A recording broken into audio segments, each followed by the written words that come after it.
व्यंजनों के भेद के बारे में पढ़ चुके हैं। पिछली वीडियो में किसके बारे में पढ़ चुके हैं? व्यंजनों के भेद के बारे में। व्यंजन के कितने भेद पढ़ाए थे मैंने? 3। तो आज हम बात करेंगे व्यंजन के अन्य भेदों के बारे में। आज हम किसके बारे में बात करेंगे? व्यंजन के अन्य भेदों के बारे में। अन्य भेद में कौन कौन से व्यंजन पढ़ेंगे? संयुक्त व्यंजन पढ़ेंगे और दूसरी तरफ पढ़ेंगे द्विगुणी, द्विविध, उत्क्षिप्त, उत्सृक्त, संकरवर्ण, ताड़नजात। ये एक ही व्यंजन के नाम है। बात समझ गए यहाँ तक? यानी द्विगुणी व्यंजन बोले या फिर द्विविध व्यंजन बोले, उत्क्षिप्त व्यंजन बोले या उत्सृक्त व्यंजन बोले, संकरवर्ण बोले, ताड़नजात वर्ण बोले, ये सब किसके नाम है? एक ही व्यंजन के नाम है। बात समझ गए यहाँ तक? तो अब हम बात करेंगे किसकी? संयुक्त व्यंजन की। संयुक्त व्यंजन का दूसरा नाम है संयुक्ताक्षर। इसको हम किस नाम से जानते हैं? संयुक्ताक्षर भी कहते हैं। इनकी संख्या कितनी होती है? 4। इनकी संख्या कितनी होती है? 4। अब 4 कौन कौन सी होती है? क्षेत्र, ज्ञान, श्रव। क्षेत्र, ज्ञान, श्रव। अब छतरी वाले च का हम अगर विग्रह करें तो इसका विग्रह होता है क प्लस स प्लस अ। ठीक है। और नीचे क्या चिन्ह लगा है? हल चिन्ह लगा है। हल का मतलब होता है आधा अक्षर। क्या होता है? आधा अक्षर। अगर क प्लस स प्लस अ इनको आधा करेंगे बाद में क्या निकलेगा? स्वर निकलेगा। इनके बाद में क्या निकलेगा? स्वर। तो स्वर क्या निकल के आया? छोटा। तो ये तो हो गया संस्कृत में विग्रह। ये किसमें हो गया? संस्कृत। इसका अगर सही विग्रह देखा जाए तो ये सही है। ये संस्कृत वाला कैसा है? सही। लेकिन हम किस में पढ़ रहे हैं संयुक्ताक्षरों को? हिंदी में। तो इनका हिंदी की किताब में कैसे लिखा होगा? क प्लस स, यानी क आधा होगा और स पूरा होगा। पूरा इसलिए होगा ये स्वर किस में मिल गया जाके? स में। इस वजह से स कैसा हो गया? पूरा हो गया। ऐसे ही त्र का वर्ण विच्छेद करेंगे तो त्र का क्या होगा? त प्लस र प्लस अ। और हिंदी की किताब में मिलेगा त प्लस र। हिंदी की किताब में क्या मिलेगा? त आधा मिलेगा, र पूरा मिलेगा। अब पूरा कैसे हो गया? अब किस में मिल गया जाके? र में। तो र कैसा हो गया? हमारा पूरा हो गया। ऐसे ही ज्ञान, ज प्लस यायटी प्लस अ मिलके बना ज प्लस यायटी। समझ गए मेरी बात? यायटी कैसे पूरी हो गई? ये स्वर किस में मिल गया जाके? यायटी में। इतनी बात समझ गए? ऐसे ही स्र, स प्लस र प्लस अ मिलके स प्लस र बना। यहाँ तक बात समझ गए? हिंदी की किताब में आपकी में ऐसे लिखा होगा, संस्कृत की किताब में ऐसे लिखा होगा। ये बात समझ गए मेरी बात? अब प्रश्न यहाँ से पूछा जाता है कि हिंदी शब्दकोश में, शब्दकोश का मतलब होता है हिंदी की डिक्शनरी में, हिंदी शब्दकोश में छ का उच्चारण स्थान किसके बाद होता है? 4 ऑप्शन दे रखे होंगे परीक्षा में। हल के बाद, क उत्तर के बाद, त्र से त्रिशूल के बाद या सा से षटकोण के बाद। बात समझ गए कि नहीं? तो इसका उच्चारण स्थान की बात करें तो इसमें आंसर सही होगा कौन सा? दूसरा, यानी हलंत वाले क के बाद छ का उच्चारण स्थान होता है हिंदी शब्दकोश में। ऐसे ही त्र का पूछा जाए तो त्र का बताएंगे आधे त के बाद उच्चारण स्थान होगा हिंदी शब्दकोश में। त्र का उच्चारण स्थान किसके बाद होता है? तो क्या बताएंगे? आधे त के बाद होता है। बात समझ गए कि नहीं? आधे त का मतलब हलंत वाले त के बाद। यहाँ तक बात समझ गए? ऐसे ही ज्ञान का उच्चारण स्थान पूछा जाए हिंदी शब्दकोश में, ज्ञान का उच्चारण स्थान किसके बाद होता है? तो क्या बताएंगे? किसके बाद बताएंगे? ज से जलेबी के बाद। जा जलेबी कैसी? आधी, यानी आधे का मतलब हलंत लगा हुआ। आधे का मतलब हलंत लगा हुआ। ऐसे ही श्र का उच्चारण स्थान पूछा जाए हिंदी शब्दकोश में तो क्या बताएंगे हम? आधा स के बाद। किसके बाद? आधे स के बाद, यानी हलंत वाले स के बाद। अब बात करें हम किसकी? द्विगुणी, द्विविध, उत्क्षिप्त व्यंजन, उत्सृक्त व्यंजन, संकर वर्ण, ताड़नजात वर्ण, ये सब एक ही व्यंजन के नाम है। यहाँ तक बात समझ गए? अब इनकी संख्या की बात करें, द्विगुणी व्यंजनों की संख्या, तो इनकी संख्या होती है 2। इनकी संख्या कितनी होती है? 2। और वर्णों की बात करें तो कौन कौन से वर्ण आते हैं? ड और ध। ड और ध। अब ड और ध ये कैसे होंगे? नुक्ता वाले। कैसे होंगे? जो नीचे बिंदु लेंगे इसी को कहते हैं हम नुक्ता। नुक्ता की खोज किसने की थी? राजा शिवप्रसाद सितारे ने। किसने की थी? राजा शिवप्रसाद सितारे ने। अब नुक्ता क्या होता है? नुक्ता अरबी फारसी की ध्वनि होती है। नुक्ता क्या होता है? अरबी फारसी की ध्वनि होती है। अब ये दो रूपों में रहते हैं, एक तो ये हिंदी का रूप ले लेते हैं।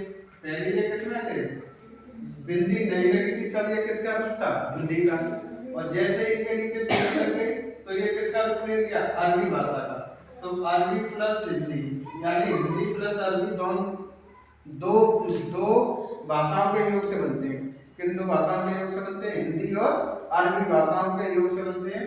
इस वजह से इनको क्या कहते हैं? संकर वर्ड कहते हैं। इनका दूसरा नाम क्या है? संकर वर्ड। संकर वर्ड वे वर्ड होते हैं जो दो भाषाओं के मेल से बनते हैं, जो दो भाषाओं के मेल से बनते हैं।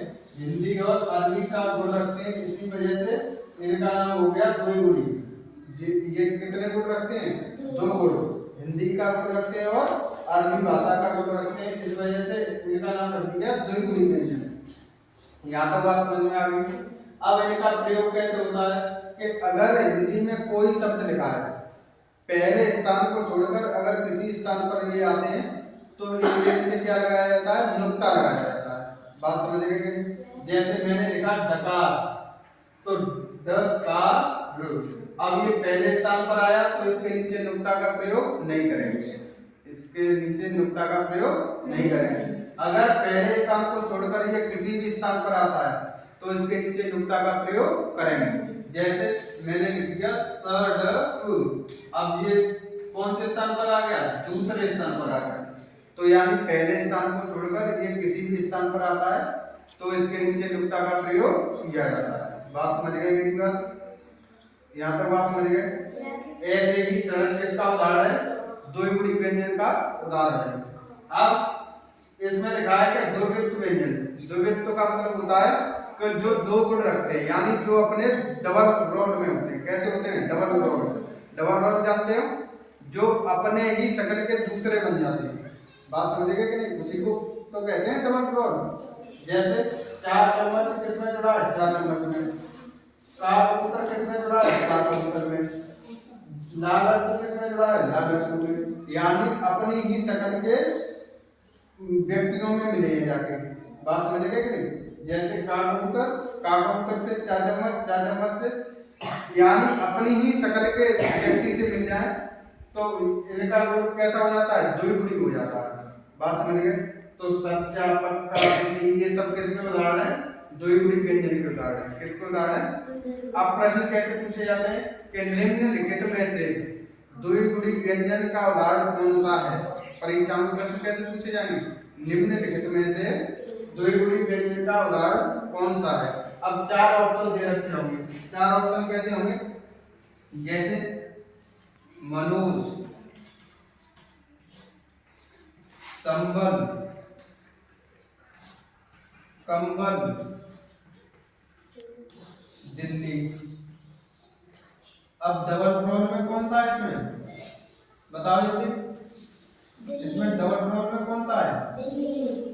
डबल रोल में कौन सा है? दिल्ली। यानी लाल लड्डू से जुड़ा हुआ है। इसमें माँ मछली किसमें जुड़ रही है? बा बकरी। अभी मैंने बताया था कि जब सेम वर्ड एक दूसरे में मिलते हैं, सेम वर्ड, जैसे लाल लड्डू में जुड़े, का कबूतर से जुड़े, 4 चम्मच से जुड़े। अब जैसे मैंने लिख दिया सज्जन, सज्जन किसका उदाहरण होगा? सज्जन किसका उदाहरण होगा? द्विगुणी व्यंजन का होगा या संयुक्त व्यंजन का होगा? द्विगुणी व्यंजन का होगा। किसका होगा? द्विगुणी व्यंजन का उदाहरण सज्जन होगा। क्यों होगा? कि जाजलेबी किसमें जुड़ रही है? जाजलेबी में। समझ गए कि नहीं? अब यहाँ से प्रश्न पूछे जाते हैं कि निम्नलिखित में से द्विगुणी वर्ड कौन कौन से हैं? द्विगुणी वर्ड कौन कौन से हैं? अगला प्रश्न कैसे बनेगा कि निम्नलिखित में से द्विगुणी वर्ड कौन कौन से हैं? तो पहला देखो, पहला ऑप्शन दे दिया यह वो, छोटी ही बड़ी। समझ गए कि नहीं? ड और ढ। फिर देख दिया ड, अब इसके नीचे क्या लगा दिया? नुक्ता। और ढाड़ अक्षर के भी नीचे क्या लग गया? नुक्ता। अब इसमें कौन सा होगा द्विगुणी का उदाहरण? जल्दी बताओ, कौन सा वाला होगा? कौन सा? ड और ढ, नुक्ता वाला। कौन सा वाला? तो ये भी प्रश्न कई बार परीक्षा में पूछा जाए। समझ गए कि नहीं? प्रश्न पूछने का तरीका समझ में आ गया? तो य व ई ड ढ ड ढ निम्नलिखित में से कौन सा उदाहरण द्विगुणित व्यंजन का है? ये प्रश्न कई बार पूछा गया है, बात समझ गए कि नहीं? तो ऐसे प्रश्न अगर ये पहले स्थान को छोड़कर किसी अन्य स्थान पर आते हैं तो इनके नीचे क्या लगाया जाता है? नुक्ता लगाया जाता है। बात समझ गए मेरी बात? नुक्ता की खोज किसने की? राजा शिवप्रसाद सितारेंद्र ने की। किसने की? राजा शिवप्रसाद सितारेंद्र। अब प्रश्न पूछा गया है कई बार परीक्षा में कि नुक्ता क्या है? सीधा सीधा प्रश्न पूछा गया कि नुक्ता क्या है? तो हम एक जवाब देंगे कि नुक्ता अरबी फारसी की ध्वनि है। नुक्ता क्या है? अरबी फारसी की ध्वनि है। नुक्ता एक वर्ड नहीं है। ये कई बार पूछा गया है कि नुक्ता एक वर्ड है, तो हम जवाब देंगे नुक्ता एक वर्ड नहीं है। नुक्ता एक वर्ड नहीं है। अगर वर्ड नहीं है तो ये क्या है? अरबी फारसी की ध्वनि है। क्या है नुक्ता? बात समझ गए कि नहीं? अगर ये पहले स्थान को छोड़कर अन्य किसी स्थान पर आते हैं तो नुक्ता का प्रयोग किया जाता है। जैसे अभी मैंने बताया सड़क, तो सड़क के दूसरे स्थान पर आया तो नुक्ता का प्रयोग किया गया। मैंने लिख दिया डकार, तो डकार के नीचे नुक्ता का प्रयोग नहीं किया गया। क्यों नहीं किया गया? कि जब ये पहले स्थान पर आते हैं तो इनके नीचे नुक्ता का प्रयोग नहीं किया जाता है।